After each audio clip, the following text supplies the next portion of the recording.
Les secrets ont toujours fait partie de ma vie. Certains sont petits, inoffensifs, comme cette cicatrice sur mon poignet gauche dont je n'ai jamais révélé l'origine. D'autres sont monumentaux, des secrets qui redéfinissent votre existence entière. Mon nom est Aurélie Girard. Du moins, c'est ainsi que je me présente aujourd'hui sur cette chaîne. L'histoire que je vais vous raconter a changé ma vie à jamais et elle pourrait aussi changer la vôtre. Je me souviens parfaitement de cette journée. Le ciel parisien affichait ce bleu caractéristique des premiers jours de septembre, lorsque l'été refuse encore de céder sa place à l'automne. J'avais décidé de commencer ma journée comme toujours depuis 3 ans, par une séance d'entraînement intensif à la salle de sport, Corps Parfait, nichée dans les rues élégantes du 16e arrondissement, un quartier où les façades haussmanniennes cachent souvent des vies moins parfaites qu'elles ne le paraissent. Ce jour-là, j'avais opté pour ma tenue préférée, un ensemble gris anthracite qui mettait en valeur le travail acharné de ces derniers mois. Je me souviens avoir croisé mon reflet dans l'immense baie vitrée du studio de yoga. Mes tosotipes, mes cheveux châtains, étaient négligemment attachés, quelques mèches rebelles encadrant mon visage. Mes yeux, d'un bleu presque transparent sous la lumière matinale, ne trahissaient rien de la tempête qui allait bientôt éclater dans ma vie. La séance avait été particulièrement intense. Antoine, le propriétaire de la salle et mon coach personnel depuis 2 ans, m'avait poussé dans mes retranchements. « Tu es ailleurs aujourd'hui, Aurélie ?» avait-il remarqué avec cette perspicacité qui le caractérisait. Il avait raison. Depuis quelques semaines, une intuition persistante me hantait, comme un parfum étranger sur une chemise familière. Philippe, mon mari depuis 5 ans, avocat brillant au cabinet Mercier & Associés, montrait des signes subtils mais indéniables de changement. Des appels qu'il prenait en s'éloignant, des réunions tardives de plus en plus fréquentes, cette façon qu'il avait de verrouiller systématiquement son téléphone quand j'entrais dans la pièce. J'avais d'abord balayé ses inquiétudes, les attribuant à la pression d'une affaire importante. Après tout, nous étions tous deux des professionnels ambitieux, habitués au sacrifice qu'exige la réussite. C'est dans les vestiaires, après ma douche, que j'ai pris cette décision spontanée qui allait faire basculer notre existence. Philippe et moi n'avions pas dîné ensemble depuis presque 2 semaines. J'ai saisi mon téléphone, encore essoufflé de l'effort, et j'ai composé son numéro. Son visage est apparu sur mon écran. Cette photo prise lors de nos dernières vacances en Corse, son sourire confiant, ses yeux noisettes plissés par le soleil. Un visage que je croyais connaître par cœur. « Allô, chérie ?» Sa voix était légèrement tendue, un détail que seule une épouse ou une enquêtrice expérimentée aurait pu remarquer. « Philippe, je me demandais si tu serais libre pour dîner ce soir. Je pourrais réserver chez Maxime, notre restaurant favori, celui où il m'avait demandé en mariage sous le regard bienveillant de la tour Eiffel illuminée. » Un bref silence. « Ce soir, je ne suis pas sûre. J'ai beaucoup de travail, tu sais comment c'est avec le dossier Lefort. Tu pourrais faire une exception, non?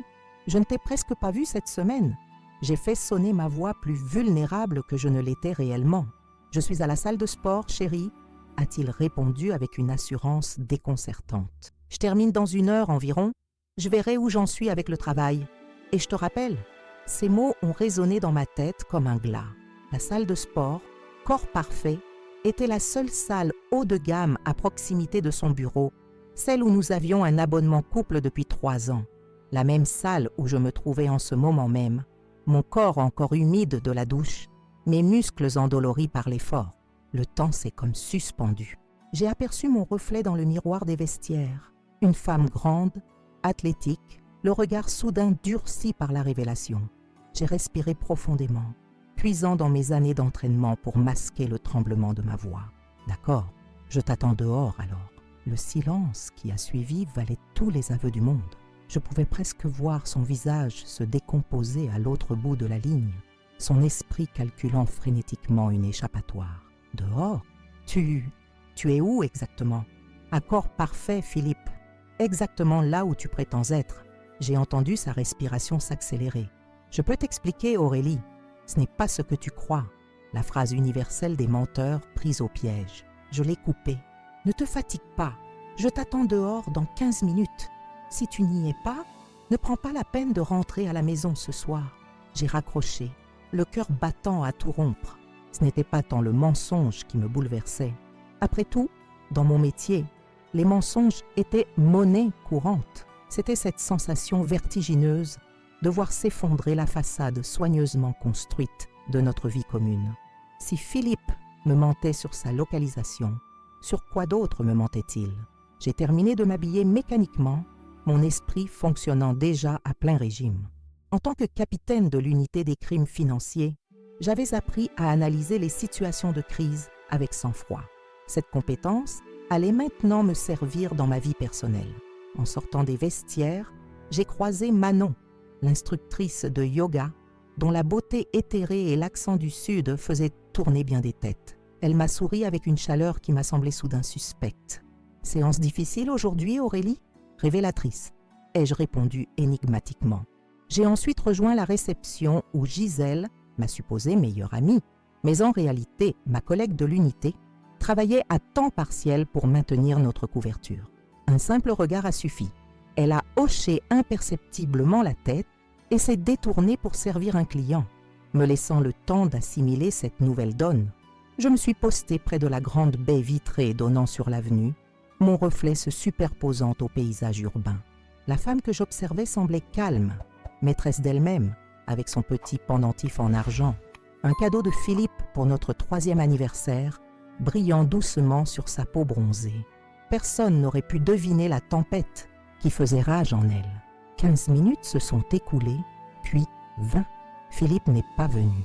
À la place, j'ai reçu un message. « Désolé, urgence au bureau, on doit parler ce soir. » Une urgence au bureau, bien sûr. J'ai rangé mon téléphone et j'ai pris une décision qui allait changer le cours de cette opération d'infiltration déjà complexe. Si Philippe jouait un double jeu, il allait découvrir qu'il n'était pas le seul maître dans l'art de la duplicité.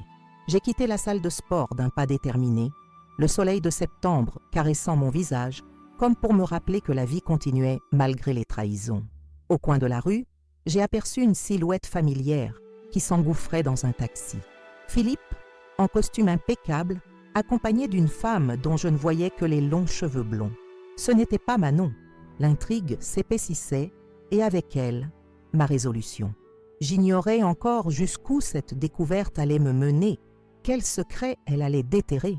Je savais seulement que rien ne serait plus jamais comme avant et que la vengeance que j'allais orchestrer dépasserait tout ce que Philippe pouvait imaginer. Mon téléphone a vibré dans ma poche.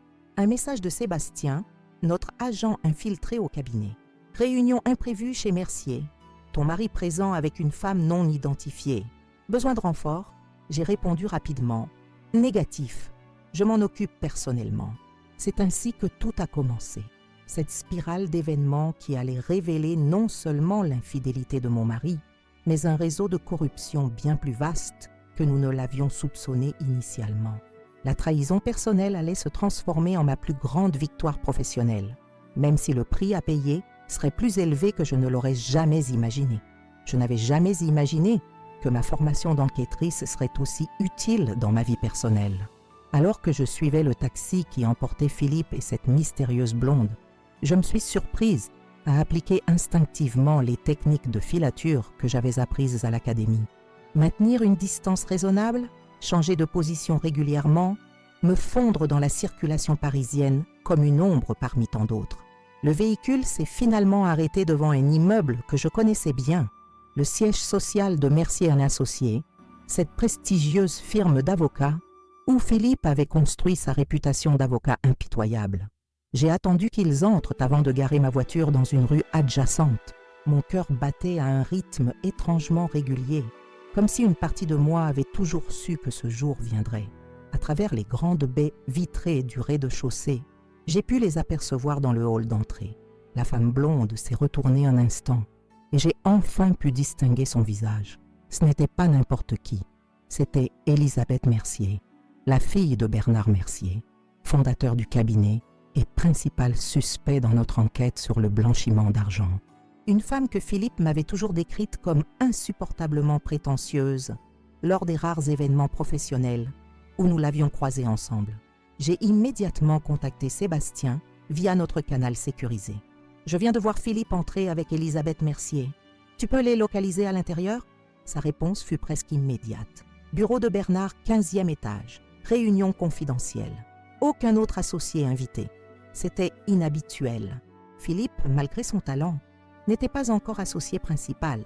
Il n'aurait normalement pas dû être convié à une réunion privée avec le patriarche sans la présence d'autres seniors. « Active le micro dans la plante verte », ai-je demandé, faisant référence à l'un des nombreux dispositifs d'écoute que nous avions discrètement placés dans les bureaux stratégiques. « Déjà fait, la transmission commence dans 30 secondes sur ton canal. » Je suis retourné à ma voiture et j'ai branché mon oreillette. La voix de Bernard Mercier, avec son accent aristocratique si caractéristique, a résonné clairement. « Philippe, ta gestion du dossier Lefort est exemplaire.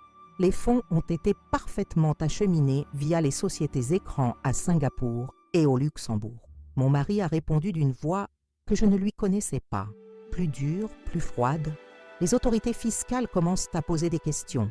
Nous devons accélérer la dernière phase. C'est précisément pourquoi Elisabeth est ici, » a repris Bernard. « Elle va superviser personnellement le transfert final vers les Caïmans. Avec son expertise en droit international, nous sommes parfaitement couverts. » J'ai senti mon estomac se nouer. Philippe n'était pas simplement infidèle. Il était complice d'une opération de blanchiment d'argent d'envergure internationale. L'homme que j'avais épousé, avec qui je partageais ma vie depuis 5 ans, était au cœur même du réseau criminel que j'étais chargé de démanteler. La voix d'Elisabeth s'est alors élevée, mielleuse et calculatrice. « Philippe, ton dévouement mérite une récompense à la hauteur de tes talents.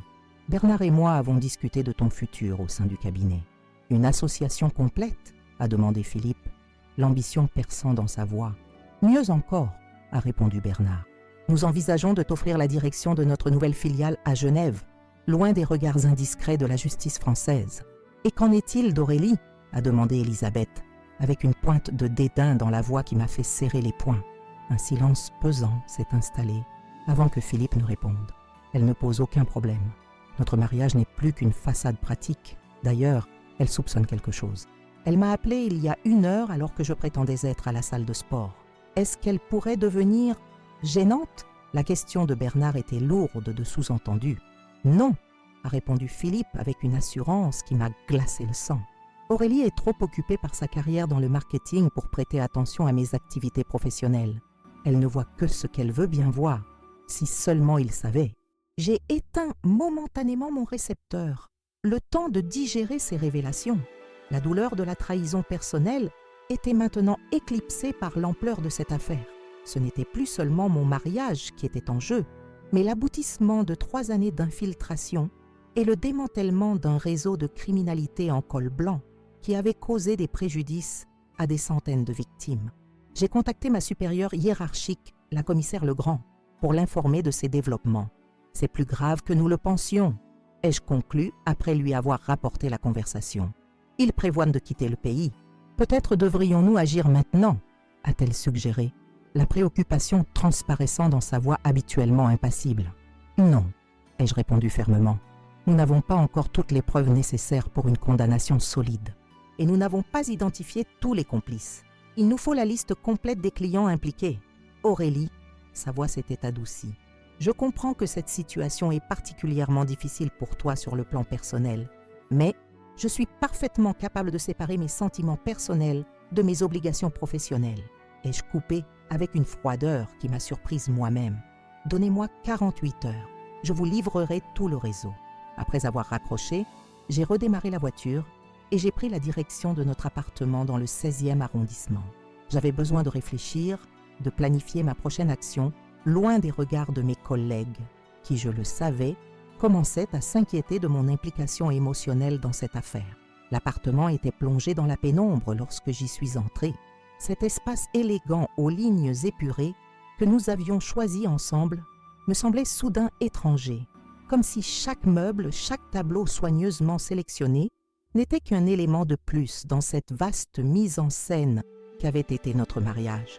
Je me suis dirigée vers le bureau de Philippe, une pièce où je n'entrais que rarement, respectant son besoin d'espace professionnel. Aujourd'hui, cependant, les règles avaient changé. J'ai allumé mon détecteur de caméra et de micro, un réflexe professionnel que j'avais toujours appliqué, même chez moi. L'appareil est resté silencieux. Philippe était peut-être un criminel, mais il n'avait jamais soupçonné ma véritable identité. Son bureau était impeccablement rangé, reflet de son esprit méthodique. J'ai commencé par examiner son ordinateur, mais comme je m'y attendais, il était protégé par un mot de passe complexe. J'ai ensuite tourné mon attention vers le coffre-fort dissimulé derrière une reproduction de monnaie, un choix tellement prévisible que j'en aurais presque souri dans d'autres circonstances. Le coffre n'a pas résisté longtemps à mes compétences.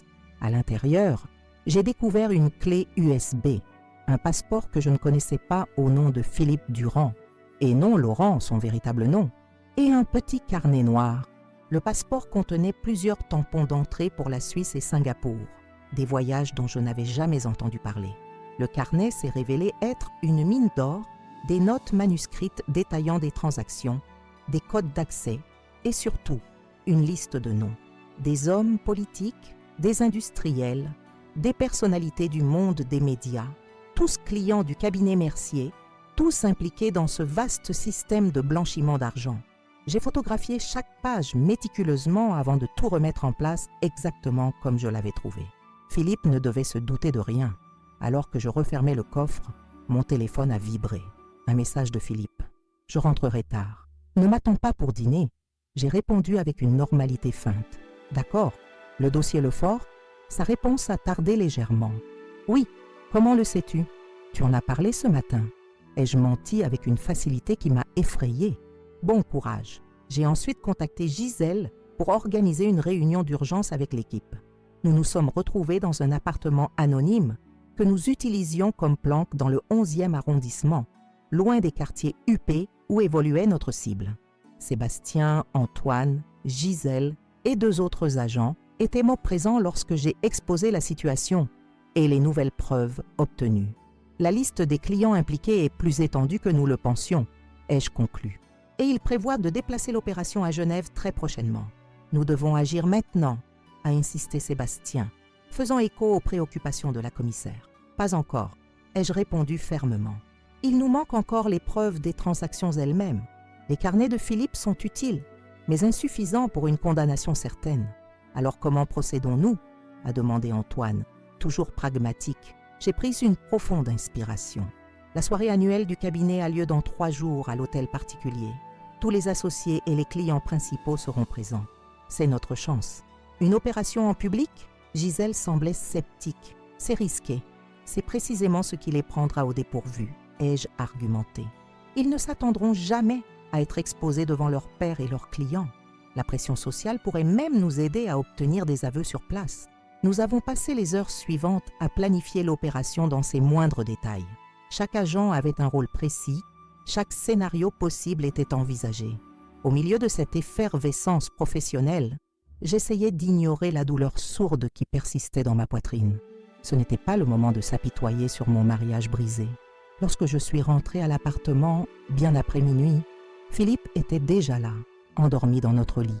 Son visage détendu dans le sommeil contrastait cruellement avec la noirceur que je savais maintenant habiter son âme. J'ai résisté à l'envie de le réveiller, de le confronter, de lui hurler ma déception et ma colère. Ce n'était pas encore le moment. Je me suis installée dans le salon, incapable de partager le lit de cet homme que je ne reconnaissais plus. À la lueur bleutée de mon téléphone, j'ai examiné à nouveau les photos du carnet. Un nom en particulier a attiré mon attention, Marcel Lefebvre, un banquier respecté que je connaissais personnellement. Nous avions dîné avec lui et sa femme à plusieurs reprises. Il était noté comme intermédiaire principal avec une série de chiffres qui semblaient correspondre à des montants considérables. Le lendemain matin, je me suis réveillée sur le canapé, le corps endolori et l'esprit en alerte. Philippe était déjà parti, me laissant un mot laconique sur la table de la cuisine. « Désolé pour hier. Dîner ce soir pour me faire pardonner ?» J'ai presque admiré son audace. Proposer un dîner romantique alors qu'il prévoyait de fuir le pays dans quelques jours. J'ai répondu positivement, jouant mon rôle jusqu'au bout. La journée a été consacrée aux derniers préparatifs de l'opération. J'ai rencontré discrètement Marcel Lefebvre dans un café anonyme du 5e arrondissement, loin des quartiers financiers où il aurait pu être reconnu. Je lui ai présenté les preuves de son implication lui offrant un marché, sa collaboration complète contre une réduction de peine. Lefebvre, le visage blême devant les documents que je lui présentais, n'a pas longtemps hésité. « Je n'ai jamais voulu aller si loin », a-t-il murmuré, les mains tremblantes autour de sa tasse de café. Au début, c'était juste quelques arrangements fiscaux pour des clients privilégiés. Puis Bernard a commencé à parler de blanchiment pour des entreprises aux activités douteuses, et ensuite il était trop tard pour reculer, ai-je complété, connaissant trop bien cette spirale de compromission qui transformait des professionnels respectables en criminels. « Que voulez-vous savoir exactement ?» a-t-il demandé résigné. « Tout, les comptes offshore, les méthodes de transfert, les véritables bénéficiaires finaux. Et surtout, j'ai besoin d'accès au serveur privé du cabinet. » Il a hésité une fraction de seconde avant de hocher la tête. « Je peux vous donner un accès temporaire depuis mon compte, mais vous devrez agir vite. Le système enregistre toutes les connexions. » C'était exactement ce dont j'avais besoin. Avec son aide, j'ai pu accéder au cœur du système financier occulte mis en place par Mercier & Associés. Les preuves étaient accablantes. Des années de transactions illégales, des millions d'euros détournés, une clientèle comprenant certains des noms les plus influents de France. Le soir venu, j'ai retrouvé Philippe au restaurant gastronomique qu'il avait choisi, une table discrète chez Alain Ducasse, où nous avions fêté notre premier anniversaire de mariage. J'ai revêtu une robe noire élégante, appliqué mon maquillage avec soin et glissé un micro-miniature dans mon pendentif en argent. Chaque mot de cette soirée serait enregistré. Philippe était charmant, attentionné, comme au premier jour de notre relation. Il s'est excusé pour son comportement de la veille, invoquant la pression professionnelle, promettant de se rattraper bientôt. « J'ai une surprise pour toi », a-t-il annoncé après le dessert, ses yeux brillants d'une excitation que je reconnaissais maintenant comme de l'ambition pure. Le cabinet m'offre un poste à Genève, un nouveau départ pour nous deux. J'ai faim, la surprise et l'enthousiasme, posant les questions qu'une épouse normale aurait posées. Quand, comment, pourquoi? Il a répondu avec un mélange calculé de vérité et de mensonge, mentionnant l'opportunité professionnelle, mais omettant soigneusement la véritable nature de cette promotion. C'est tellement soudain, ai-je dit, jouant la femme déstabilisée mais supportive. Quand devrions-nous partir? Idéalement juste après la soirée annuelle du cabinet, a-t-il répondu, confirmant nos soupçons. Je dois encore y faire bonne figure, puis nous pourrons annoncer mon départ comme une évolution naturelle de ma carrière. J'ai hoché la tête, levant mon verre de champagne pour trinquer à notre nouvelle vie. Si seulement il savait à quel point cette nouvelle vie serait différente de celle qu'il imaginait. Le chemin du retour vers notre appartement s'est fait dans un silence confortable. Philippe semblait soulagé par ma réaction positive, persuadé que j'avais accepté ses explications sans poser de questions. Dans la pénombre de la voiture, j'observais son profil, me demandant comment j'avais pu partager ma vie avec cet homme sans jamais vraiment le connaître. Cette nuit-là, pour la première fois depuis des mois, nous avons fait l'amour. Un acte qui aurait dû être intime, mais qui n'était pour moi qu'une extension de ma couverture. Une performance nécessaire pour maintenir l'illusion jusqu'au moment décisif. Je me suis détestée pour cette facilité à compartimenter mes émotions, à séparer mon corps de mon esprit, mais c'était le prix à payer pour la justice. Alors que Philippe dormait paisiblement à mes côtés, j'ai fixé le plafond dans l'obscurité, réfléchissant à la complexité de la situation. Dans moins de 48 heures, je détruirais non seulement la carrière criminelle de mon mari, mais aussi notre mariage et la vie que nous avions construite ensemble. Une vie qui, je le réalisais maintenant, avait toujours été fondée sur des mensonges, les siens comme les miens.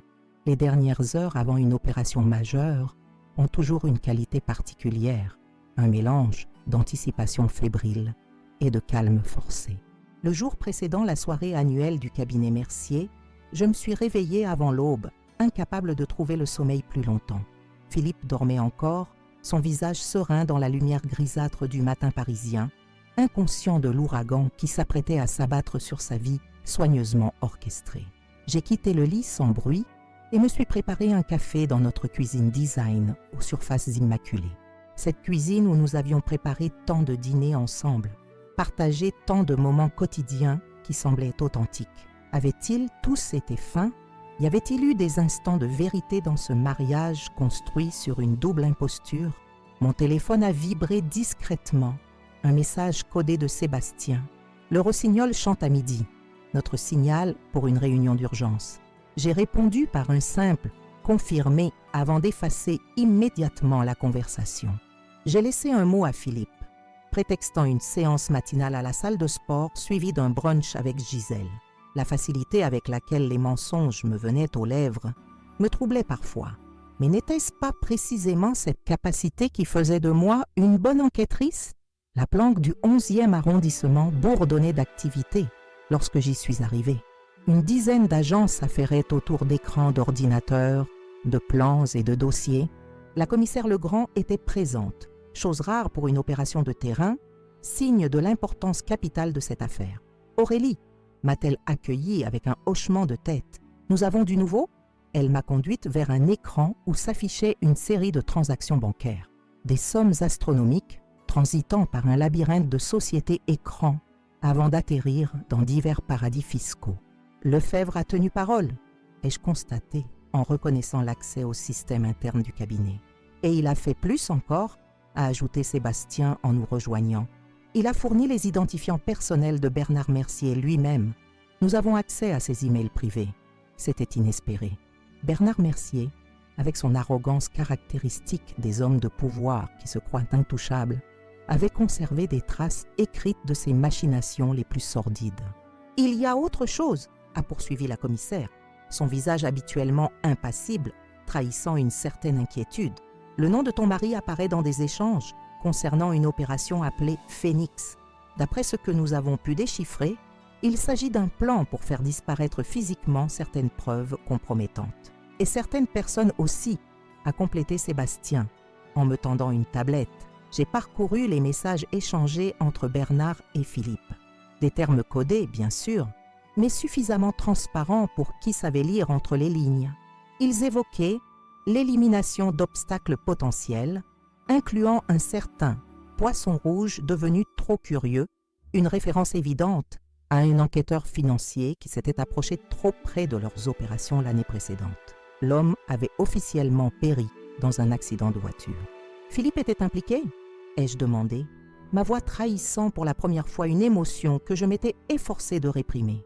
Il semble avoir joué un rôle de conseiller juridique dans ces situations délicates, a répondu la commissaire avec délicatesse.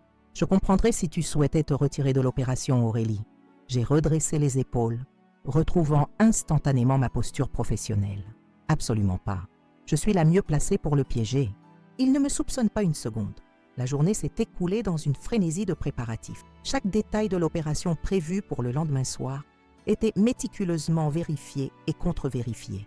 Les équipes techniques s'assuraient que tous nos dispositifs d'écoute et d'enregistrement seraient opérationnels dans la salle de réception de l'hôtel particulier.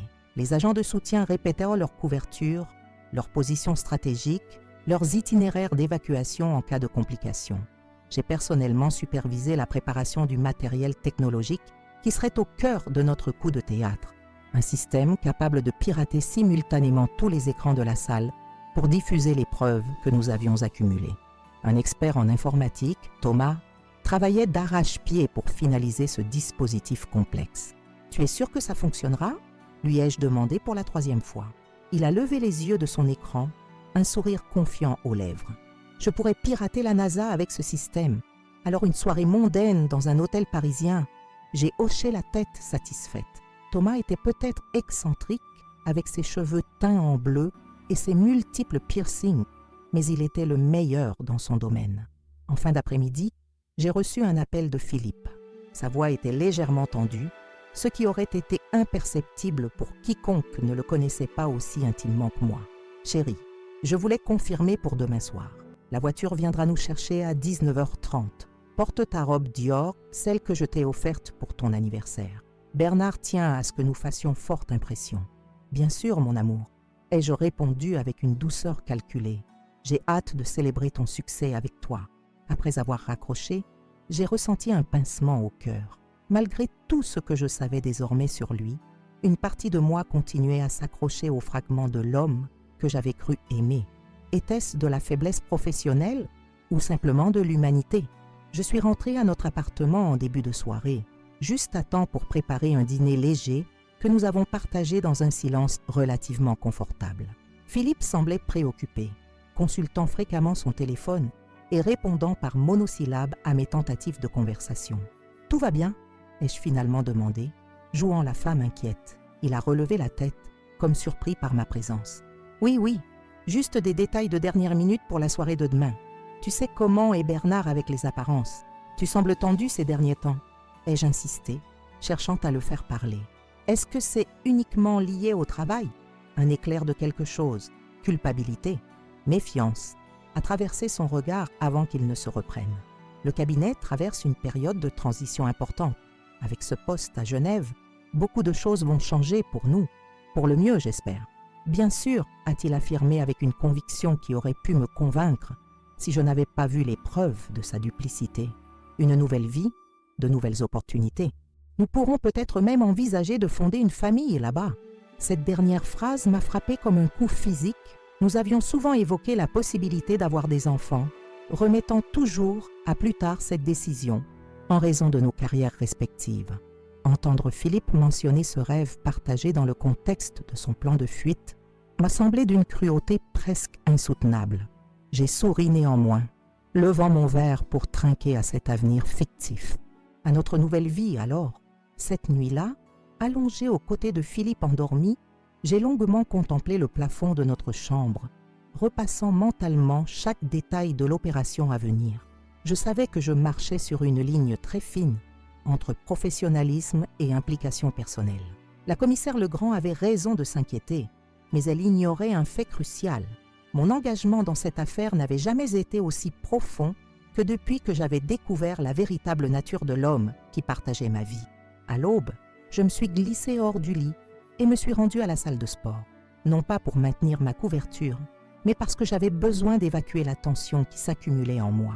Antoine m'attendait pour une séance particulièrement intensive. « Tu es prête pour ce soir ?» m'a-t-il demandé entre deux séries d'exercices éprouvants. Aussi prête qu'on peut l'être quand on s'apprête à détruire sa propre vie, ai-je répondu avec une honnêteté que je ne pouvais me permettre qu'avec lui, l'un des rares membres de l'équipe qui avait été témoin de toute l'évolution de cette opération depuis le début. « Tu ne détruis rien, Aurélie », a-t-il affirmé en m'aidant à ajuster ma position. « C'est Philippe qui a détruit votre mariage, en s'impliquant dans ses activités criminelles. Tu ne fais que ton travail. »« Je sais », ai-je soupiré, forçant sur mes muscles jusqu'à ressentir cette douleur purificatrice qui m'aidait à rester concentré. « Mais ça n'empêche pas de ressentir cette perte. Ce que tu ressens est normal, » a-t-il assuré avec une douceur inhabituelle. « Ça prouve juste que tu es humaine, malgré tout ce boulot qui nous demande parfois d'agir comme des machines. » J'ai terminé ma séance épuisée physiquement, mais mentalement plus claire. De retour à l'appartement, j'ai commencé les préparatifs pour la soirée avec une méticulosité presque rituelle. J'ai sorti la robe Dior noir profond que Philippe m'avait effectivement offerte pour mon anniversaire. Un cadeau somptueux qui prenait maintenant une dimension ironique, probablement financée par les activités illicites du cabinet. L'après-midi a filé à une vitesse vertigineuse, ponctuée de messages discrets échangés avec l'équipe. Tout était en place. Les agents étaient peut-être positionnés. Les autorités judiciaires étaient prévenues et attendaient notre signal pour intervenir. Il n'y avait plus qu'à jouer le dernier acte de cette pièce complexe. Philippe est rentré plus tôt que prévu, visiblement nerveux malgré ses efforts pour paraître détendu. Il s'est préparé en silence, ajustant son smoking avec une attention presque maniaque. Je l'ai observé à travers le miroir de notre dressing. Cet homme élégant et séduisant qui avait été le centre de ma vie pendant 5 ans. Qui était-il vraiment? Avais-je jamais connu le véritable Philippe Laurent? « Tu es magnifique », a-t-il commenté en me voyant dans la robe noire qui mettait en valeur ma silhouette athlétique. « Merci », ai-je répondu en attachant le collier en diamant qu'il m'avait offert pour notre dernier anniversaire de mariage. Un autre cadeau dont je questionnais maintenant la provenance. « Tu n'es pas mal non plus ». Il s'est approché pour m'aider avec le fermoir du collier, ses doigts frôlant ma nuque dans un geste qui aurait pu sembler tendre, mais qui me faisait maintenant frissonner pour de toutes autres raisons. J'ai senti son parfum familier, un mélange boisé que j'avais autrefois trouvé irrésistible. et qui me semblait maintenant être juste un élément de plus dans sa façade soigneusement construite. « Aurélie !» a-t-il murmuré, ses lèvres proches de mon oreille. Je sais que ces derniers temps ont été compliqués, avec mes horaires, mes préoccupations. Je veux que tu saches que tout ce que je le fais pour nous, pour notre avenir. J'ai soutenu son regard dans le miroir, cherchant une trace de sincérité dans ses yeux que j'avais jadis cru incapables de mensonge. Je n'en ai jamais douté, Philippe. Ce n'était pas techniquement un mensonge. Je n'avais effectivement jamais douté que Philippe agissait selon ses propres intérêts. J'avais simplement surestimé ma place dans cette équation. La voiture est arrivée ponctuellement à 19h30. Une luxueuse berline noire avec chauffeur, courtoisie du cabinet Mercier pour ses avocats les plus précieux. Le trajet vers l'hôtel particulier s'est déroulé dans un silence relatif. Philippe répondant occasionnellement à des messages sur son téléphone sécurisé, moi feignant de m'intéresser au paysage parisien qui défilait derrière la vitre teintée. L'hôtel particulier, niché dans un écrin de verdure à Montmartre, était illuminé comme un joyau dans la nuit parisienne. Des voitures de luxe déposaient un flot continu d'invités prestigieux, la crème de la société parisienne, mêlant figures politiques, capitaines d'industrie et célébrités discrètes, tous liés, d'une manière ou d'une autre, au réseau d'influence de Bernard Mercier. En gravissant les marches menant à l'entrée, mon oreillette dissimulée sous mes cheveux soigneusement coiffés a discrètement grésillé. Le signal que tous nos agents étaient en position. La soirée pouvait commencer. L'intérieur était somptueux, comme toujours lors des événements organisés par Mercier. Des compositions florales extravagantes, des serveurs en livrée circulant avec des plateaux de champagne millésimés, un quatuor à cordes jouant discrètement dans un coin. Le luxe ostentatoire servait à la fois de démonstration de puissance et d'écran de fumée pour les activités moins reluisantes qui finançaient ce train de vie.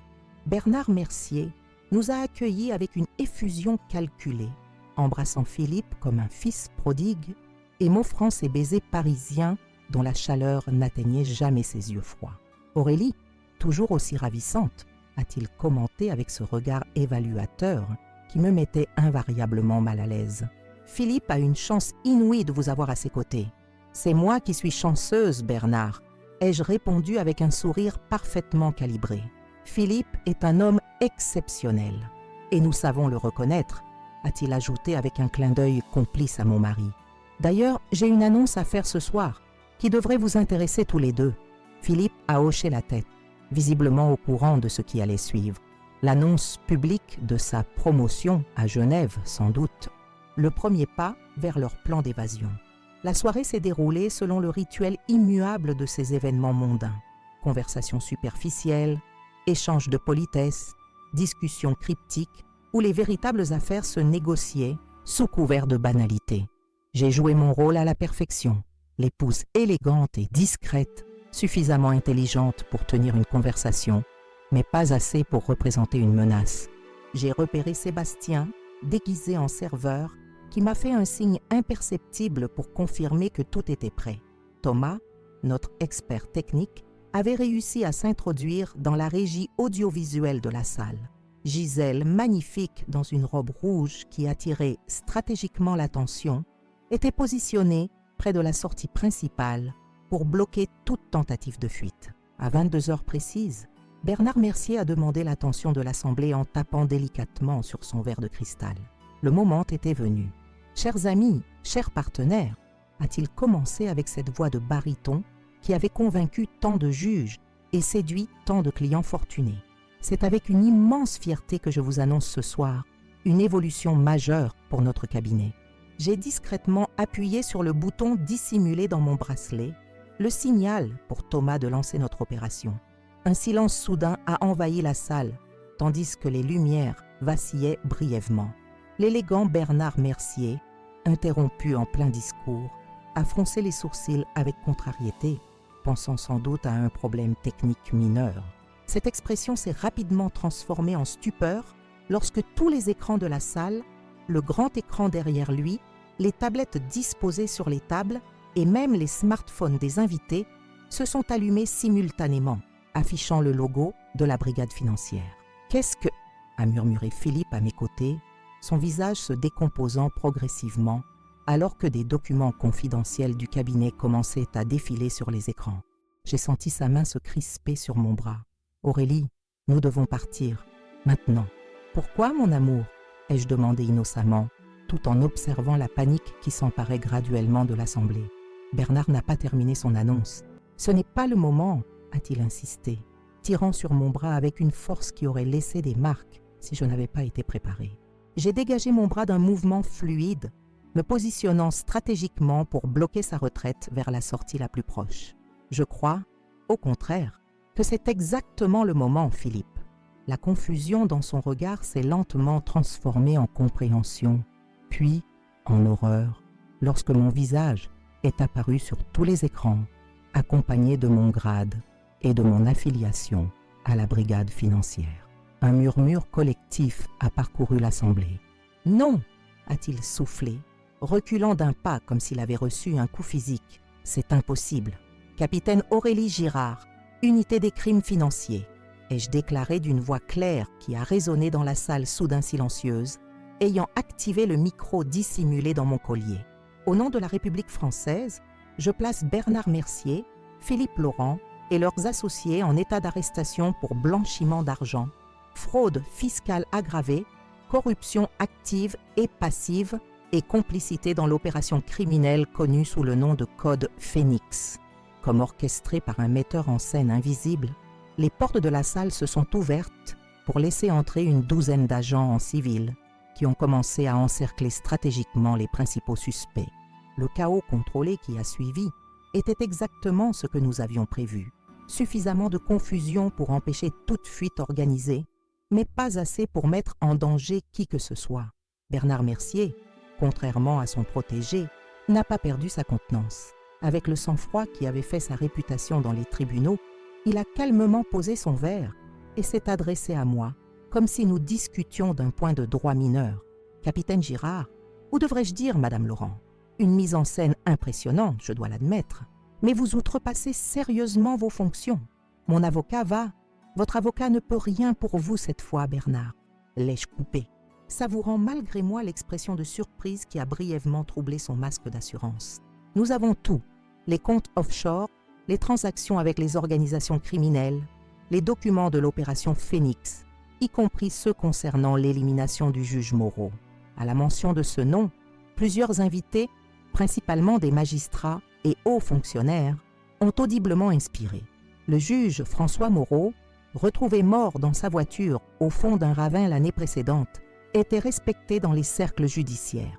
Sa mort, officiellement accidentelle, avait soulevé des questions qui trouvaient maintenant leur réponse.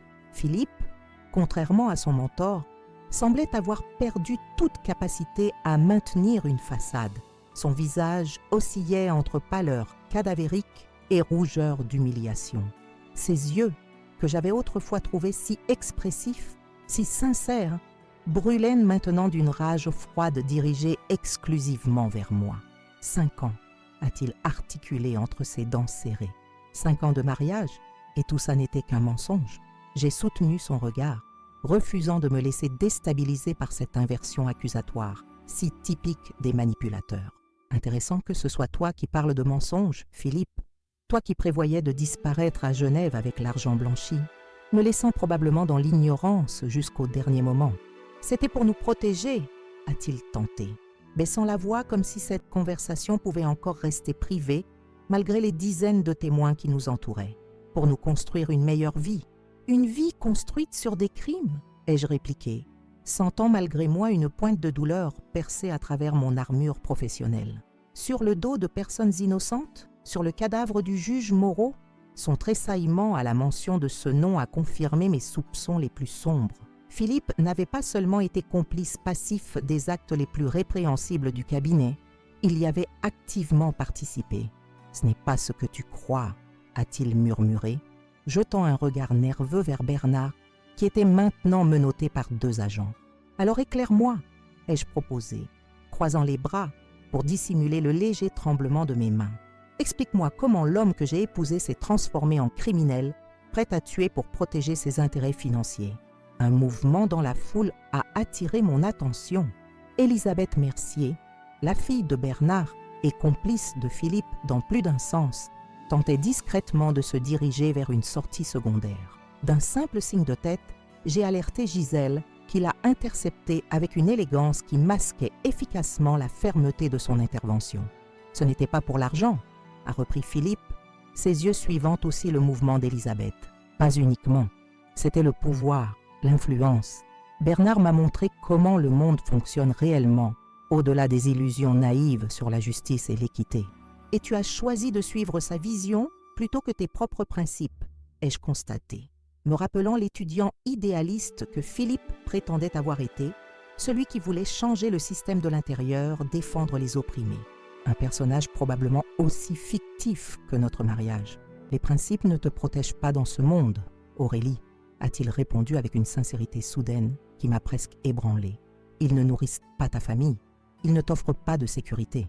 Et pourtant, regarde où nous en sommes, ai-je rétorqué, désignant d'un geste large la scène qui se déroulait autour de nous. Les agents, qui conduisaient méthodiquement les principaux suspects vers les sorties, les invités partagés entre indignation et embarras, certains tentant maladroitement de se distancier de tout lien avec le cabinet Mercier. Ton pragmatisme sans éthique t'a mené exactement où? Un agent s'est approché, les menottes prêtes.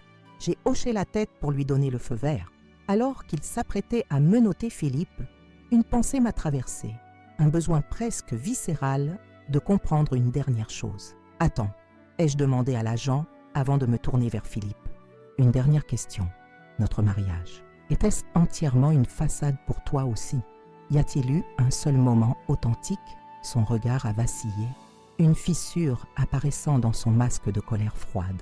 Tu n'as pas le droit de me demander ça. Pas après m'avoir menti pendant 5 ans. Je faisais mon travail, ai-je répondu simplement. Infiltrer le réseau Mercier était ma mission. Mais toi, quelle était ton excuse pour cette mascarade? Il a soutenu mon regard pendant ce qui m'a semblé une éternité avant de finalement murmurer. Au début, c'était stratégique, une couverture parfaite, l'épouse belle et brillante, la vie familiale stable, l'image idéale pour un avocat ambitieux. J'ai encaissé ces mots sans broncher, bien qu'ils confirment mes pires craintes. Et ensuite, ai-je osé demander, consciente de m'aventurer en territoire dangereux, mêlant le personnel au professionnel, d'une façon que la commissaire Legrand désapprouverait certainement. Un sourire amer a effleuré ses lèvres. Ensuite, j'ai commencé à y croire moi-même. C'est ça l'ironie, Aurélie. À force de jouer au mari aimant, j'ai fini par ressentir quelque chose qui y ressemblait. Cette confession ambiguë était tout ce que j'obtiendrais, je le savais. L'agent a repris son mouvement, passant les menottes au poignet de Philippe avec un cliquetis métallique qui a résonné comme un point final à notre histoire. Alors qu'on l'emmenait, Philippe s'est retourné une dernière fois. « Tu aurais dû venir avec moi à Genève. Nous aurions pu réinventer notre histoire. Loin de tout ça. Nos mensonges nous auraient suivis, ai-je répondu, surprise par ma propre certitude. Les tiens comme les miens. La suite s'est déroulée comme dans un rêve éveillé. La coordination avec le parquet pour les procédures immédiates, les déclarations préliminaires, les félicitations de la commissaire Legrand pour l'opération la plus réussie de la décennie contre la criminalité financière. J'ai accompli chaque tâche avec un professionnalisme mécanique, comme si une partie de moi s'était détachée pour observer la scène de loin. C'est seulement plusieurs heures plus tard, alors que l'aube commençait à poindre sur Paris, que je me suis retrouvée seule dans notre planque du 11e arrondissement. L'adrénaline retombée, j'ai finalement ressenti le contre-coup émotionnel de cette nuit. 5 années de ma vie professionnelle et personnelle venaient de culminer en quelques heures d'action intense, pour ensuite s'effondrer comme un château de cartes. Gisèle m'a rejointe, m'apportant un café brûlant et cette présence silencieuse qui avait été son plus grand soutien tout au long de cette opération. « C'est toujours étrange, la fin d'une infiltration », a-t-elle commenté après un long moment. « Surtout une aussi longue. On ne sait plus vraiment qui on est pendant un temps. » J'ai hoché la tête, incapable d'exprimer par des mots le vide étrange qui m'habitait. Qui étais-je maintenant que je n'étais plus Aurélie Laurent, épouse de Philippe? Le capitaine Girard semblait soudain un costume aussi artificiel que celui que je venais d'abandonner. Tu sais ce qui est le plus ironique? Ai-je finalement articulé. fixant le liquide noir dans ma tasse. C'est que pendant toutes ces années, j'ai été plus honnête avec lui qu'il ne l'a été avec moi. Tout ce que je lui ai dit sur mes goûts, mes rêves, mes peurs, c'était réellement moi. Seule mon identité professionnelle était falsifiée. Gisèle a posé une main réconfortante sur mon épaule. C'est ce qui fait de toi une excellente infiltrée, Aurélie. Cette capacité à rester authentique même dans le mensonge. Et une terrible épouse, apparemment, ai-je ajouté avec un rire sans joie. Tu n'étais pas vraiment sa femme, m'a-t-elle rappelé doucement. Tu étais en mission, mais l'étais-je encore ces derniers temps? La frontière s'était tellement brouillée au fil des années. J'avais partagé son lit, ses vacances, ses moments de doute et de joie. J'avais construit avec lui une intimité qui, bien que fondée sur une identité partiellement fictive, avait créé des liens bien réels, des liens que je ressentais maintenant comme des plaies ouvertes. Le lendemain, après quelques heures d'un sommeil agité sur le canapé de la planque, j'ai dû affronter une autre épreuve, retourner à l'appartement que je partageais avec Philippe pour récupérer mes effets personnels. Accompagné par 2 agents pour des raisons de sécurité et de procédure, j'ai pénétré dans cet espace qui avait été mon foyer pendant 5 ans. Tout était exactement comme nous l'avions laissé la veille. Les vestiges de notre petit déjeuner encore sur la table, le livre que je lisais ouvert sur l'accoudoir du canapé, les photos de notre mariage ornant les murs. Ces images me paraissaient maintenant surréalistes. 2 acteurs jouant à la perfection des rôles qu'ils avaient fini par confondre avec la réalité. J'ai rassemblé mes affaires avec une efficacité méthodique, séparant ce qui était réellement à moi de ce qui appartenait à Aurélie Laurent. Les robes de créateurs, les bijoux coûteux, tout ce luxe financé par des activités criminelles, je les ai laissés derrière moi. Je n'ai emporté que l'essentiel, ce qui me définissait indépendamment de cette mission. Quelques livres, des vêtements simples, les photos de ma famille. Dans sa chambre, j'ai hésité devant ma table de nuit. J'y avais caché, dans un double fond que même Philippe ignorait, un petit carnet où j'avais consigné, en code personnel, des pensées trop intimes pour figurer dans mes rapports officiels. Des doutes, des moments de bonheur authentique, des questionnements sur la nature trouble de cette double vie. J'ai finalement décidé de le prendre, non comme preuve ou document, mais comme témoignage personnel d'une période extraordinaire de ma vie. En quittant l'appartement, j'ai croisé le regard de notre voisine, Madame Valentin, une veuve élégante d'une 60aine d'années qui m'avait toujours témoigné une affection maternelle. Aurélie, j'ai vu les informations ce matin. Est-ce que c'est vrai? Philippe arrêté pour fraude? J'ai simplement hoché la tête, incapable d'expliquer la complexité de la situation, ni mon propre rôle dans cette affaire. Et vous allez bien? A-t-elle insisté, la préoccupation sincère dans ses yeux me touchant plus que je ne l'aurais cru possible. Je vais m'adapter, ai-je répondu, surprenant moi-même par cette honnêteté spontanée. Elle a serré brièvement ma main, ce contact humain, simple et authentique, contrastant violemment avec la fausseté qui avait dominé ma vie ces dernières années. Si vous avez besoin de quoi que ce soit, ma porte est toujours ouverte. J'ai souri, reconnaissante pour cette gentillesse inattendue, avant de reprendre mon chemin vers une vie dont les contours restaient encore à définir. 2 jours plus tard, j'étais convoquée au bureau de la commissaire Legrand pour un débriefing complet. Les locaux de la brigade financière, avec leur atmosphère austère et leur efficacité clinique, me semblaient étrangement réconfortants après le tumulte émotionnel des derniers jours. Legrand m'a accueilli avec une chaleur inhabituelle, m'offrant même un verre d'eau, un geste qui, venant d'elle, équivalait presque à une accolade. « Capitaine Girard, votre travail sur l'affaire Mercier est tout simplement exemplaire », a-t-elle commencé, feuilletant le dossier préliminaire étalé devant elle. Les premiers interrogatoires confirment l'étendue du réseau que vous avez démantelé. Le procureur parle déjà du procès financier du siècle. J'ai hoché la tête, acceptant le compliment professionnel sans réelle satisfaction. Le succès opérationnel ne comblait pas le vide personnel que cette mission avait creusé en moi. Et concernant la situation particulière avec Philippe Laurent, a-t-elle poursuivi avec une délicatesse inhabituelle. Aucun compromis professionnel, ai-je assuré immédiatement. Toutes mes décisions étaient basées sur des éléments factuels et validés par la hiérarchie. Je n'en doute pas une seconde, a-t-elle affirmé. Mais je m'inquiète pour vous, Aurélie. Une infiltration de cette durée, avec ce niveau d'implication personnelle, cela laisse des traces. J'ai hésité, peu habitué à partager mes vulnérabilités, surtout dans ce bureau qui incarnait l'autorité et l'efficacité. Je ne vais pas prétendre que c'est facile, ai-je finalement admis, mais je suis formée pour ça. Je savais dans quoi je m'engageais. Personne n'est vraiment formé pour vivre 5 ans dans un mensonge, a-t-elle répliqué doucement. C'est pourquoi je vous accorde un congé exceptionnel d'1 mois, avec suivi psychologique obligatoire. J'ai ouvert la bouche pour protester, mais elle a levé une main pour m'interrompre. Ce n'est pas négociable, capitaine. Vous nous revenez à 100%, ou pas du tout. Cette brigade a besoin de votre talent, mais pas au prix de votre équilibre mental. J'ai fini par acquiescer, reconnaissant la sagesse de cette décision, malgré ma réticence initiale. Le travail avait été mon ancre pendant si longtemps que la perspective d'1 mois sans structure, face à mes pensées et mes émotions, m'effrayait plus que n'importe quelle mission dangereuse.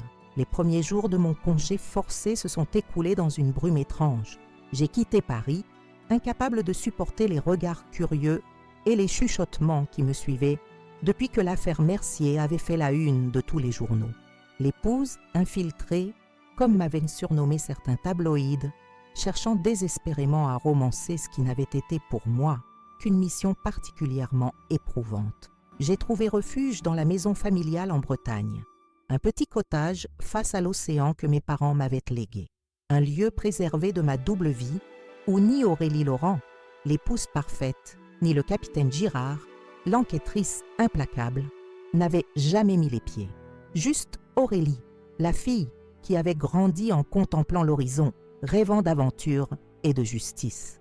Les séances avec la psychologue désignée par la brigade, que j'avais initialement perçue comme une formalité contraignante, se sont révélées étonnamment libératrices. Le docteur Moreau, une femme d'une 50aine d'années au regard perçant mais bienveillant, ne se laissait pas impressionner par mes tentatives d'intellectualisation ou de minimisation. La dissociation est un mécanisme de survie courant chez les agents infiltrés, m'avait-elle expliqué lors de notre 3e séance par visioconférence. Vous avez créé des compartiments étanches dans votre esprit pour protéger votre identité véritable. Maintenant, ces murs s'effondrent, et c'est censé être une bonne chose, avais-je demandé avec une pointe d'ironie, observant les vagues se briser contre les rochers depuis la fenêtre de mon salon. C'est nécessaire, avait-elle simplement répondu. Douloureux, mais nécessaire. Elle avait raison, bien sûr. Les cauchemars qui perturbaient mes nuits en témoignaient. Des rêves confus, où Philippe m'accusait de trahison tandis que la commissaire Legrand me reprochait mon manque de professionnalisme. Des rêves où je me perdais dans un labyrinthe de miroirs, incapable de reconnaître mon propre reflet. Après 2 semaines d'isolement volontaire, bercé uniquement par le rythme des marées et les longues promenades sur la plage déserte, j'ai reçu un appel inattendu de Gisèle. « Philippe demande à te voir », a-t-elle annoncé sans préambule, sa voix trahissant une certaine hésitation. Mon cœur a manqué un battement. Pourquoi? Il ne l'a pas précisé. Il a fait la demande par son avocat. Évidemment, la hiérarchie a refusé, mais, ai-je encouragé, sentant qu'elle me cachait quelque chose. Un soupir à l'autre bout de la ligne. Mais il a des informations cruciales sur l'opération Phénix qu'il refuse de partager avec quiconque d'autre que toi. Des informations qui pourraient impliquer plusieurs hauts fonctionnaires encore non identifiés. J'ai fermé les yeux, laissant le bruit des vagues envahir momentanément ma conscience. Philippe jouait sa dernière carte, utilisait des informations comme monnaie d'échange pour me revoir. Typique de sa stratégie d'avocat, toujours à la recherche d'un levier. Qu'en pense Legrand? Ai-je finalement demandé. Elle laisse la décision à ton entière discrétion. Elle comprend l'importance potentielle de ces informations, mais elle est également consciente de la complexité personnelle de la situation. J'ai inspiré profondément, sentant que cette décision marquerait un tournant dans mon processus de guérison. Affronter Philippe signifiait confronter la dualité qui m'avait habité pendant 5 ans. Ce mélange troublant de vérité et de mensonge qui avait défini notre relation. J'accepte, ai-je finalement déclaré, mais à mes conditions. Je veux le voir à la maison d'arrêt, pas dans nos locaux. Juste lui et moi, avec surveillance vidéo mais sans audio. Ce qu'il a à me dire reste entre nous jusqu'à ce que j'évalue la pertinence des informations. 3 jours plus tard, je me retrouvais dans la salle austère des visites de la maison d'arrêt de la santé. J'avais choisi avec soin ma tenue, ni l'élégance calculée d'Aurélie Laurent, ni l'autorité formelle du capitaine Girard. Juste un jean, une chemise simple et une veste structurée. Moi-même, autant que je pouvais l'être. Quand Philippe est entré, menotté et escorté par un gardien, j'ai été frappée par sa transformation. En seulement 3 semaines de détention provisoire, il semblait avoir vieilli de 10 ans. Son visage émacié, sa barbe négligée, ses yeux cernés, tout en lui trahissait un homme en chute libre. Le gardien l'a installé face à moi avant de se retirer discrètement dans un coin de la pièce, suffisamment loin pour nous donner l'illusion d'intimité. Nos regards se sont croisés et pendant un long moment, aucun de nous n'a parlé. L'air entre nous semblait chargé de toutes les paroles non dites, de toutes les vérités dissimulées pendant ces 5 années. « Tu as l'air en forme », a-t-il finalement commenté, sa voix rauque comme s'il n'avait pas beaucoup parlé ces derniers temps. « La liberté te va bien. »« Ne jouons pas à ça, Philippe, » ai-je répondu calmement. « Tu as demandé à me voir pour partager des informations sur Phoenix. Je t'écoute. » Un sourire amer a effleuré ses lèvres, toujours aussi direct. « C'est une des choses que j'aimais chez toi, tu sais. Même quand je pensais que tu étais juste ma femme naïve, j'admirais cette franchise. » J'ai gardé le silence, refusant d'être entraîné sur ce terrain glissant des confidences et des émotions. Il a finalement soupiré, comprenant que je ne lui faciliterais pas la tâche. « Phoenix n'était pas seulement une opération de blanchiment, a-t-il commencé, baissant la voix. C'était un réseau d'influence destiné à placer des personnes clés à des postes stratégiques dans l'administration, la justice, les médias, une sorte de restructuration invisible du pouvoir. Un réseau d'influence? Tu veux dire une organisation criminelle infiltrée dans les institutions? Ai-je précisé, refusant ces euphémismes d'avocat. Il a haussé les épaules. Question de perspective. Ce que je sais, c'est que ce réseau s'étend bien plus loin que vous ne l'imaginez. Bernard n'était qu'un maillon, important, certes, mais remplaçable. Qui dirige réellement alors? Ses yeux ont brièvement balayé la salle, comme pour vérifier que nous étions bien seuls. Je ne connais pas tous les noms. Bernard compartimentait soigneusement les informations. Mais j'ai des preuves concernant 3 personnes que vous n'avez pas encore identifiées. Il a énuméré 3 noms qui m'ont glacé le sang. Un haut magistrat de la Cour de cassation, un conseiller ministériel et le directeur d'un grand groupe médiatique. Tous 3 au-dessus de tout soupçon jusqu'à présent. J'ai besoin de plus que des allégations, Philippe. J'ai caché des copies de documents compromettants, a-t-il révélé. Une assurance au cas où Bernard déciderait que je devenais dispensable. Des relevés bancaires, des enregistrements de conversation, des agendas détaillant certaines rencontres particulièrement sensibles. Où sont ces documents? Il a esquissé un sourire énigmatique. C'est là que ça devient personnel, Aurélie. Ils sont chez nous, dans notre appartement. J'ai vidé l'appartement il y a 3 semaines, ai-je répliqué méfiante, avec une équipe spécialisée. Nous n'avons rien trouvé de tel, parce que tu ne savais pas où chercher, a-t-il affirmé, une lueur presque taquine dans le regard. Te souviens-tu de notre voyage à Venise pour notre 3e anniversaire de mariage? Ce souvenir m'a frappé avec une intensité inattendue. 3 jours magiques dans la cité des Doges, loin des pressions du cabinet et de ma mission.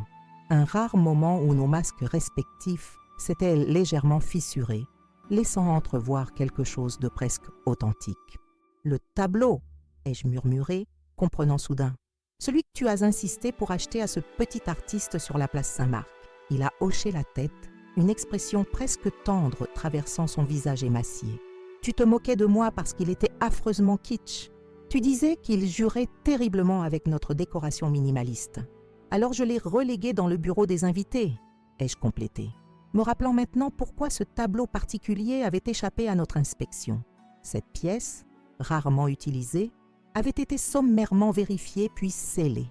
Derrière la toile, a confirmé Philippe, une cache étanche contenant une clé USB cryptée et un carnet, le mot de passe et la date de notre rencontre, suivi du nom de jeune fille de ta mère. J'ai froncé les sourcils, perturbé par cette révélation. Tu connaissais le nom de jeune fille de ma mère? Cette information n'était pas dans mon dossier de couverture. Un éclair de quelque chose, triomphe, mélancolie, a traversé son regard. Tu me l'as dit toi-même, Aurélie, un soir où tu avais un peu trop bu, après cette réception chez l'ambassadeur d'Italie. Tu m'as raconté comment ta mère t'emmenait ramasser des coquillages sur la plage de ton enfance. Tu as mentionné son nom, Kervella, en disant que c'était un nom typiquement breton. Ce souvenir m'a frappé comme une vague glacée, un moment de vulnérabilité authentique, une fissure dans ma couverture que je n'avais même pas identifiée comme telle, un fragment de ma véritable identité que j'avais inconsciemment partagé avec lui. Je ne comprends pas, ai-je murmuré, plus pour moi-même que pour lui. Pourquoi utiliser des éléments personnels me concernant pour protéger des informations aussi sensibles? C'était risqué. Son regard s'est adouci, révélant une vulnérabilité que je n'avais que rarement aperçue. Parce qu'une partie de moi voulait que tu trouves ces documents, Aurélie, même avant que tout s'effondre.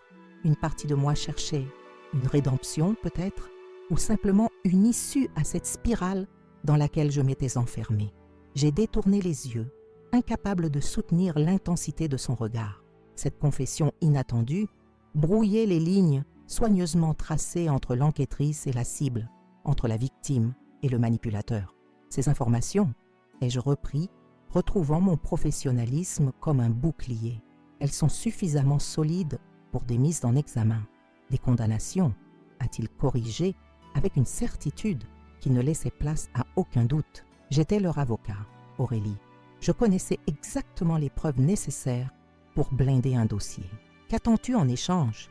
Ai-je demandé, connaissant trop bien la nature transactionnelle de Philippe pour croire à un acte désintéressé. Il a hésité, pesant visiblement ses mots. Une reconnaissance de coopération substantielle. Je ne cherche pas l'immunité. Je sais que c'est impossible vu mon implication. Mais une réduction de peine peut-être. Et ai-je encouragé, pressentant que nous arrivions au cœur véritable de sa demande. Et je voudrais que ce soit toi qui viennes récupérer ces documents, pas un autre agent, pas une équipe anonyme. Toi, j'ai scruté son visage, cherchant le piège, la manipulation cachée derrière cette requête apparemment simple. Pourquoi? Parce que je te dois des réponses, a-t-il admis avec une franchise qui m'a prise au dépourvu. Des réponses que je ne peux pas te donner ici, sous surveillance, dans ce contexte, parce que malgré tout ce qui s'est passé, malgré nos mensonges mutuels, tu mérites de connaître certaines vérités. J'ai pesé soigneusement cette proposition, consciente des implications tant professionnelles que personnelles. D'un côté, les informations qu'il offrait pouvaient être cruciales pour démanteler l'intégralité du réseau Phoenix. De l'autre, accepter sa demande signifiait prolonger notre lien, retarder potentiellement ma propre guérison. J'en parlerai à ma hiérarchie, ai-je finalement déclaré, sans m'engager davantage. Son regard s'est brièvement assombri de déception, mais il a hoché la tête avec résignation. Je comprends. C'est plus que ce que j'espérais, à vrai dire. Alors que notre temps de visite touchait à sa fin, Philippe a tendu sa main menottée vers moi dans un geste hésitant. Quelle que soit ta décision, sache que ces 5 années n'étaient pas entièrement un mensonge. Pas pour moi. J'ai regardé cette main tendue, cette main qui avait signé des documents frauduleux, cette main qui m'avait tenu pendant des nuits entières, cette main qui avait peut-être contribué à la mort d'un juge intègre. Je ne l'ai pas prise. Adieu, Philippe, ai-je simplement dit en me levant. Son sourire triste m'a suivi jusqu'à la sortie. Au revoir, Aurélie. Pas adieu. Les jours suivants ont été consacrés à d'intenses discussions avec la commissaire Legrand et le procureur en charge de l'affaire Mercier. La valeur potentielle des informations de Philippe était indéniable, mais les risques associés à ma visite non supervisée dans notre ancien appartement soulevaient des questions de procédure et d'éthique professionnelle. « Vous êtes certaine de pouvoir gérer cela, capitaine ?» m'a demandé Legrand pour la 3e fois, son regard perçant cherchant la moindre faille dans ma détermination. « Aussi certaine qu'on peut l'être dans ces circonstances, ai-je répondu honnêtement. Je ne prétends pas être détaché émotionnellement, mais je peux garantir mon professionnalisme. Après de longues délibérations, un compromis a été trouvé. J'irai seul dans l'appartement, mais une équipe technique m'attendrait dans le hall de l'immeuble, prête à intervenir si nécessaire. J'aurai un micro discret, mais uniquement pour ma sécurité, sans enregistrement de mes éventuelles découvertes personnelles. Le jour convenu, j'ai ressenti une étrange sensation en insérant ma clé dans la serrure de cet appartement qui avait été mon foyer pendant 5 ans. Les scellés judiciaires avaient été temporairement levés pour cette opération. mais l'endroit conservait cette atmosphère particulière, des lieux abandonnés à la hâte comme figés dans le temps, attendant un retour qui ne viendrait jamais. La poussière s'était accumulée sur les meubles design que nous avions choisis ensemble, créant un voile grisâtre sur notre vie passée. J'ai traversé le salon, la cuisine, évitant délibérément notre ancienne chambre pour me diriger directement vers le bureau des invités. Le tableau était toujours là, accroché sur le mur du fond, une vue stylisée et excessivement colorée du Grand Canal, avec ses gondoles et le pont du Rialto. Un souvenir de 3 jours où peut-être nous avions été presque nous-mêmes l'un avec l'autre. Je l'ai décroché avec précaution, révélant le mur blanc immaculé derrière. Au premier abord, rien n'était visible. J'ai passé mes doigts sur la surface, cherchant une irrégularité, une jointure dissimulée. C'est au niveau de la plinthe que je l'ai trouvée, une petite encoche presque invisible qui, sous une légère pression, a révélé un compartiment parfaitement dissimulé dans l'épaisseur du mur. À l'intérieur, exactement comme Philippe l'avait décrit, se trouvait une clé USB et un carnet relié en cuir noir. J'ai pris ces objets avec des mains légèrement tremblantes, surprise par l'émotion qui m'étreignait. Ces preuves tangibles confirmaient les dires de Philippe, mais soulevaient aussi d'autres questions. Combien d'autres secrets cet appartement renfermait-il encore? Alors que je m'apprêtais à quitter la pièce, mon regard a été attiré par une enveloppe, glissée derrière le compartiment secret. Une simple enveloppe blanche, avec mon prénom écrit à la main, mon vrai prénom, pas Aurélie Laurent, mais Aurélie Girard. Je l'ai ouverte avec précaution, coupant momentanément mon micro d'un geste instinctif. À l'intérieur, une lettre manuscrite de Philippe, datée du jour précédant notre confrontation à l'hôtel particulier. Aurélie, si tu lis ces lignes, c'est que d'une manière ou d'une autre, la vérité a éclaté. Je ne sais pas encore comment ni quand, mais je sens que le château de cartes commence à s'effondrer.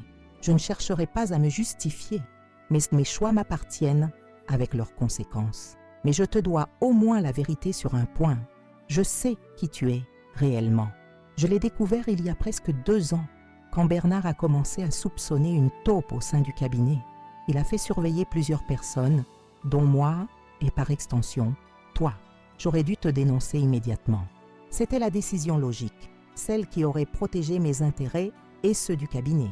Mais je ne l'ai pas fait, pas par peur ou par calcul, mais parce que, contre toute raison, je n'ai pas voulu que notre histoire s'arrête. Ces derniers mois, je vivais dans l'attente de ton arrestation ou de la mienne. J'ai envisagé de fuir seul, d'abandonner ce plan de transfert à Genève qui n'était qu'un leurre pour Bernard. J'ai même pensé à tout te révéler, à te proposer de disparaître ensemble. Quelle ironie, n'est-ce pas? 2 menteurs fuyant leurs mensonges respectifs. Je ne demande pas ton pardon. Juste que tu saches que dans cette mascarade qu'était notre mariage, il y avait des moments de vérité, des parenthèses où je n'étais pas l'avocat corrompu et tu n'étais pas l'enquêtrice infiltrée, juste Philippe et Aurélie avec leurs défauts et leurs contradictions. Quoi qu'il arrive maintenant, sache que je ne regrette pas ces moments. Philippe, j'ai replié lentement la lettre, un étrange calme m'envahissant malgré la tempête de questions qu'elle soulevait. Philippe avait su. Pendant 2 ans, il avait su qui j'étais réellement. Et pourtant, il avait choisi de maintenir notre équilibre précaire, suspendu entre vérité et mensonge. J'ai quitté l'appartement avec les preuves et la lettre, cette dernière soigneusement glissée dans ma poche personnelle. Un fragment de notre histoire commune qui n'appartiendrait jamais aux dossiers officiels de l'affaire Mercier. Les documents fournis par Philippe se sont révélés aussi cruciaux qu'il l'avait promis. En l'espace de quelques semaines, les 3 hauts personnages qu'il avait mentionnés ont été mis en examen, entraînant dans leur chute plusieurs autres figures importantes du monde politique et financier. L'opération Phénix, ce réseau d'influence tentaculaire, était finalement exposé dans toute son ampleur. Quant à moi, j'ai repris mon service actif à la brigade financière après mon mois de congé. Mais quelque chose avait fondamentalement changé. L'expérience d'avoir vécu si longtemps dans cette zone grise entre authenticité et imposture m'avait transformé d'une façon que je commençais seulement à comprendre. 6 mois après l'éclatement de l'affaire Mercier, alors que les procès préliminaires commençaient, j'ai demandé une affectation au sein de la nouvelle unité de lutte contre la corruption internationale. un poste qui me permettrait d'utiliser mon expérience unique tout en m'éloignant des rappels constants de cette période trouble de ma vie. La veille de mon départ pour Bruxelles, où se trouvait le siège de cette unité, j'ai reçu une notification du greffe de la maison d'arrêt. Philippe souhaitait me voir une dernière fois avant mon départ. J'ai longuement hésité avant de décliner poliment cette demande. Certaines histoires, même les plus complexes, méritent une fin claire. La nôtre avait été écrite dans l'ambiguïté et le mensonge. Il était temps que chacun de nous trace sa propre route, portant les cicatrices et les leçons de ces 5 années où nous avions été paradoxalement les plus proches étrangers qui soient. Me voici aujourd'hui devant vous, 6 ans après cette histoire qui a bouleversé ma vie. J'ai hésité longtemps avant de partager ce récit, mais certaines expériences méritent d'être racontées, non pas pour glorifier les moments sombres, mais pour témoigner de notre capacité à nous reconstruire après les tempêtes les plus dévastatrices. Après mon départ pour Bruxelles, j'ai embrassé ma nouvelle vie avec une détermination renouvelée. L'unité de lutte contre la corruption internationale m'a offert un cadre où mon expérience unique devenait une force plutôt qu'une blessure. J'ai coordonné des opérations complexes à travers toute l'Europe, démantelant des réseaux similaires à celui que Philippe et Bernard avaient contribué à construire. Chaque succès était une forme de rédemption personnelle, une façon de transformer mon passé trouble en quelque chose d'utile. Le procès de l'affaire Mercier a duré presque 2 ans. Les médias l'ont surnommé le procès du siècle en matière financière. 28 accusés, dont 3 hauts magistrats, 6 politiciens influents et plusieurs figures majeures du monde des affaires. J'ai témoigné pendant 3 jours sous les projecteurs d'une attention médiatique que j'aurais préféré éviter. Revoir Philippe dans la salle d'audience, vieilli et amaigri par sa détention préventive, a été une épreuve que seule ma préparation professionnelle m'a permis de surmonter. Il a finalement été condamné à 12 ans de prison, une peine réduite en raison de sa coopération substantielle. Bernard Mercier, quant à lui, a écopé de 20 ans, sans possibilité de libération conditionnelle avant d'avoir purgé les 2/3 de sa peine. Justice a été rendue, comme on dit, mais qu'est-ce que la justice face à des vies brisées, des confiances trahies, des années perdues dans le mensonge? Certains d'entre vous se demandent peut-être si j'ai revu Philippe après le procès. La réponse est oui, une seule fois, 3 ans après sa condamnation. Une visite que j'avais longuement mûrie, non pas par désir de réconciliation ou par nostalgie mal placée, mais pour clore définitivement ce chapitre. Nous avons parlé pendant 1 heure, une conversation étrangement paisible entre 2 personnes qui avaient épuisé leurs mensonges et n'avaient été plus rien à se prouver. « Es-tu heureuse ?» m'a-t-il demandé à la fin de notre entretien. J'ai réfléchi avant de répondre, consciente que le bonheur n'est jamais un état permanent, mais une succession de moments. « Je suis en paix », ai-je finalement dit. « Et toi ?» Son sourire fatigué m'a rappelé l'homme que j'avais cru connaître avant que nos masques respectifs ne tombent. J'apprends à l'être. C'est un long chemin. Nous nous sommes quittés sans promesse de nous revoir, reconnaissant tacitement que certains liens, même les plus complexes, doivent parfois être définitivement coupés pour permettre une véritable guérison. Ma carrière a continué de prospérer.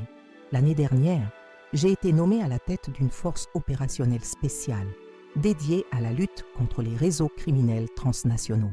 Mon expérience d'infiltration, autrefois source de trauma, est devenue mon atout le plus précieux pour former de nouveaux agents, les préparant non seulement aux aspects techniques de ces missions, mais aussi à leurs impacts psychologiques et émotionnels.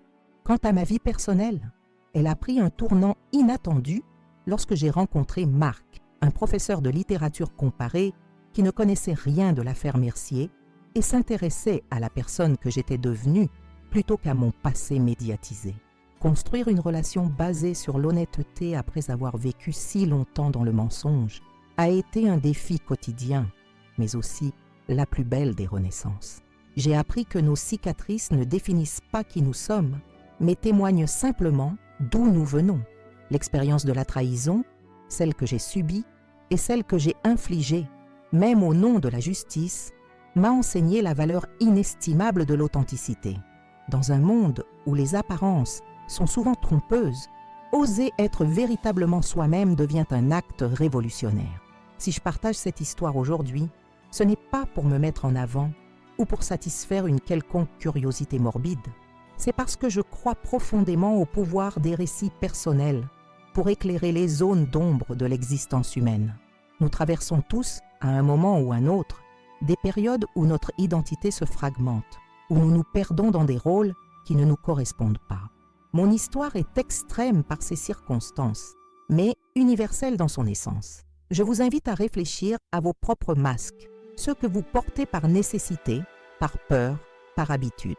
À vous demander si ces façades vous protègent réellement ou si elles vous empêchent de vivre pleinement. La véritable liberté commence peut-être là, dans cette interrogation honnête sur qui nous sommes vraiment. J'aimerais connaître vos réflexions, vos expériences. Avez-vous déjà vécu une situation où vous avez dû prétendre être quelqu'un d'autre? Comment avez-vous retrouvé votre chemin vers l'authenticité?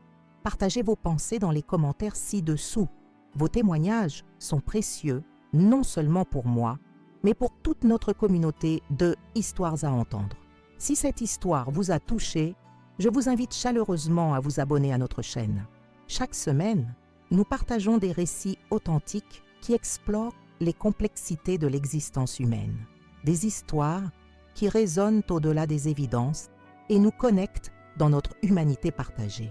Un simple clic sur « S'abonner » vous permet de rejoindre cette communauté grandissante de personnes qui croient au pouvoir des récits personnels. N'hésitez pas à explorer nos autres vidéos, des témoignages sur la résilience après des pertes dévastatrices, des récits de transformations inattendues, des histoires d'amour qui défient les conventions.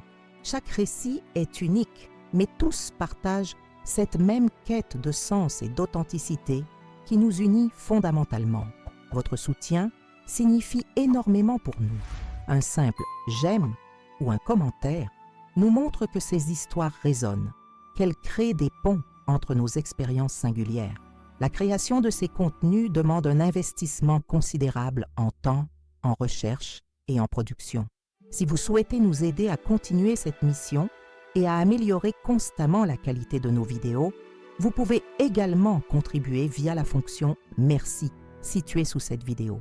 Vos contributions, même modestes, nous permettent de couvrir les frais techniques, d'investir dans un meilleur équipement et surtout, de consacrer plus de temps à la recherche et au développement de récits puissants et authentiques. Chaque euro investi nous rapproche de notre objectif, proposer des vidéos quotidiennes qui inspirent, questionnent et réconfortent. Je tiens à vous remercier personnellement pour le temps que vous avez consacré à écouter mon histoire. Dans un monde saturé d'informations superficielles, prendre le temps d'une véritable écoute est un cadeau précieux.